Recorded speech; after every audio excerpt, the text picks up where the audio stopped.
Bem, no sábado eu fiz a Inclusive Sport Center, eu estava indignado, passei o domingo indignado e continuo indignado.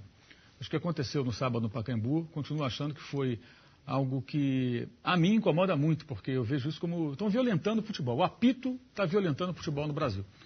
Isso é muito grave, né? As faltas à brasileira, a gente brinca com a história da Liga Antipeante brasileira, que aliás foi o Juca Kfouri que começou com isso, aí eu assumi, né, a função de presidente numa brincadeira que no fundo é séria. Por quê? O que está acontecendo no Brasil é muito grave. A arbitragem no Brasil tem uma característica única, em que todo esbarrão, todo contato físico é considerado falta, e isso está mudando os resultados dos jogos numa escala assustadora. Com a chancela de ex-árbitros que tem um alcance muito grande, porque são comentaristas hoje na TV aberta, e alguns deles, inclusive, sempre defendem esse tipo de arbitragem. Né? O Leandro Pedro Voaden, cometendo alguns equívocos, alguns excessos, é verdade, mas quando apareceu há 2 temporadas, apitando um jogo com mais tolerância com contato físico, como acontece no mundo inteiro, na Argentina, no Uruguai, na Inglaterra, na Europa em geral, salvo uma ou outra exceção, ele foi combatido ao extremo pelo comentário de arbitragem. Até que ele começou a mudar um pouco a sua postura e se aproximou da vala comum do apito nacional.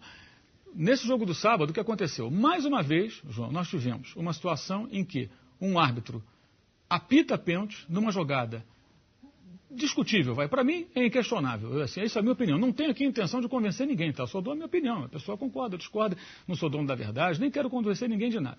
Só defendo o meu ponto de vista com muita veemência. Uma disputa de bola pelo alto que acontece aos montes em todo jogo. Bola parada, bola andando, cruzamento da área é um recurso muito utilizado. Ontem o Fluminense cruzou bola na área do Goiás o segundo tempo inteiro, até pela própria má atuação da equipe. E se o árbitro for marcar pênalti toda vez que esse tipo de jogada acontecer, pênalti e falta, o jogo não vai andar. E outra coisa que eu acho que é muito importante frisar, o presidente do Corinthians usou esse argumento que eu acho uma muleta patética, com todo respeito. Né? Falta fora da área, dentro da área é igual. Não, não é igual. Uma falta fora da área, ela tem, no meio do campo, ela tem um peso. Uma dentro da área decide um jogo ou um campeonato. Então a convicção tem que ser maior.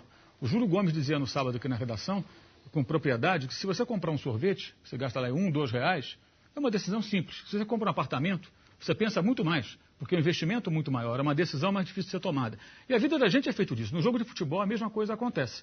Então um árbitro para marcar um pênalti desse, ele tem que ter muita convicção.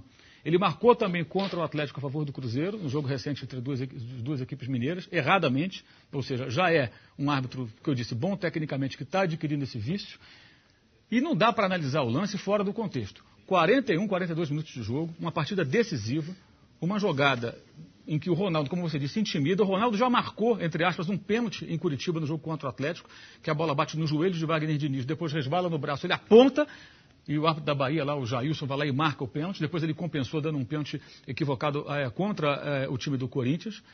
E aqui eu estou aqui também com a regra do jogo. A gente usa também, né? Todo mundo usa. Nós usamos, eu uso, o PVC usa, o Calçade usa. Regras do jogo, está aqui. Você tira no site da CBF, inclusive, se você quiser, tem lá em PDF, tudo bonitinho.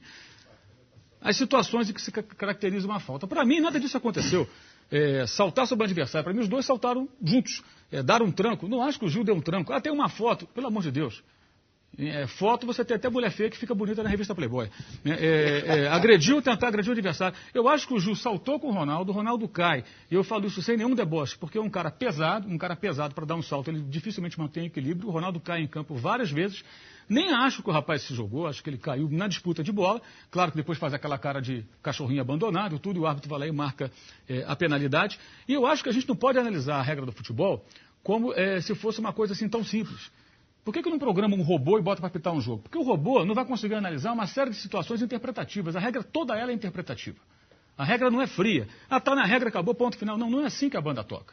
Você tem que observar uma série de situações, e especialmente as reações do ser humano. A malícia, a malandragem, a forçação de barra para criar uma situação. O jogador passa o tempo todo tentando ludibriar a arbitragem em quem está assistindo o jogo. Especialmente aqui no Brasil com esse tipo de coisa. Aliás, como é a lei no todo, João. O Código Penal é muito maior do que um livro de regras de futebol.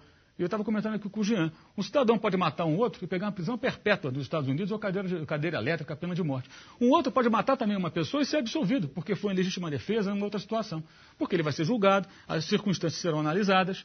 Então, tudo na vida é assim. Na nossa vida fora do esporte, é assim, no dia a dia, e também dentro do futebol. E cabe ao árbitro saber interpretar. E o Sandro Meirahit, na minha opinião, não soube interpretar. Ele foi caseiro, marcou um pênalti para mim inexistente, que decidiu os rumos de um jogo de uma forma absurda, né, voluntariamente ou não, acho até que não foi voluntariamente, acho que é fragilidade mesmo no apito, operando o Cruzeiro na reta final do Campeonato Brasileiro. E a gente não pode tirar isso do contexto. Não dá para analisar esse lance como se fosse um lance isolado. Tem que ver onde foi, como foi e o que está acontecendo no campeonato. A quantidade de marcações a favor do Corinthians em jogos no Pacaembu é assustadora. É um negócio muito sério. Por que acontece, sinceramente, eu não sei. Né? Não estou aqui insinuando nada, eu estou só constatando algo que tem acontecido. Né? Inclusive no meu blog eu cito alguns desses exemplos, a gente pode até falar sobre isso.